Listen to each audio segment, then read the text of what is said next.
Getting clicks is easier than getting wins. That comes from Bill Belichick's literary agent in a statement that went out today, essentially calling the CBS story low-hanging fruit. In fact, a lot of people use statements to say stuff today. The book people want us to focus on football and books, not girlfriends and awkward interview moments. Belichick wants us to know that Jordon was just doing her job when she chimed in, keeping the interview focused on his book. And CBS wants us to know that they never agreed to only talk about the book.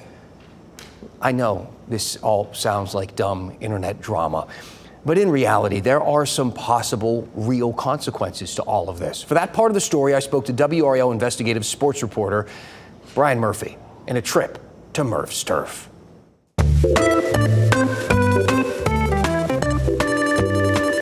All right, Murph, let's talk, buddy. And first, we should, specify this is not TMZ, even though we are literally stealing their entire style. But, stories are both interesting and important. We know why this story is interesting because we have a legendary coach take an unexpected job with his unexpectedly young girlfriend kind of coming along with him. But why is this important to people? Well, Dan, I think, UNC has turned its entire football program over to Bill Belichick. They're paying him $10 million a year, perhaps up to $50 million over the next 5 years. And they've given him carte blanche. He's hired his sons. He's hired his good friend as the general manager. And now all of a sudden, his 24-year-old girlfriend is also making decisions that may be having influence over the program.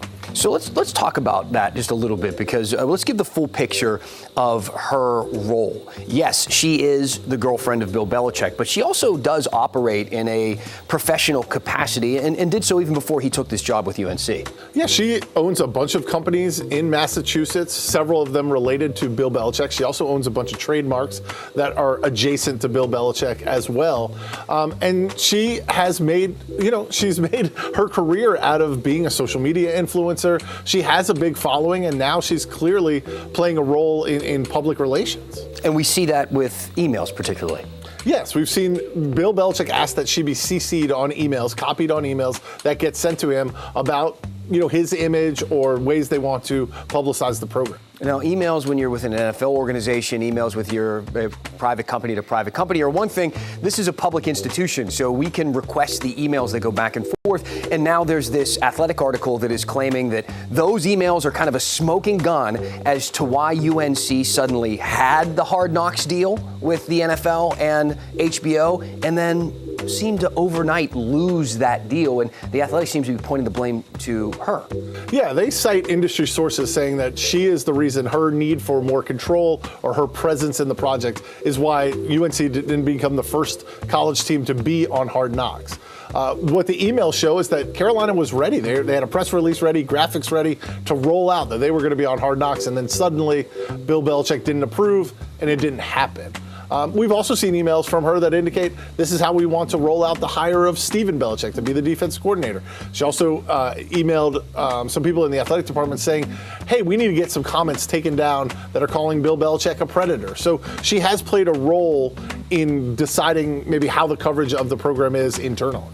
Now, I want to play devil's advocate to a certain narrative that she is controlling these things. It's hard to make this assumption that she's the one calling the shots when we have seen Belichick be in charge his entire career. We've never seen it. There's never been this impression that he was being manipulated by somebody. Yeah, and as general manager said, this is a coach-driven program. I mean, the assistant coaches haven't even talked. Belichick is in charge of this entire operation, and ultimately he's going to be judged on whether he wins games on Saturdays in the fall or doesn't. I think all of this Jordon Hudson talk is going to melt away as we get closer and closer to football season, and Belichick has a record to stand on.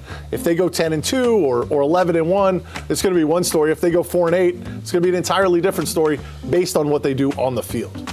He was brought in here to bring eyeballs to the program, right? To win games, but to also get this some national attention and show UNC football. So if he does do what he's supposed to do and win some football games, is this necessarily a bad thing? I'm not sure Carolina wanted this kind of attention, but now that they have it, it could be a good thing, right? The ACC is going to pay teams in accordance with how well they do on television, and how well you do on television is based on what networks you get on, and the more interest there is in Belichick, the more interest there is in Hudson, the more interest there is in the Tar Heels, the better networks, the better time slots, the better games UNC is going to get. All right, good stuff. Thanks, Murph.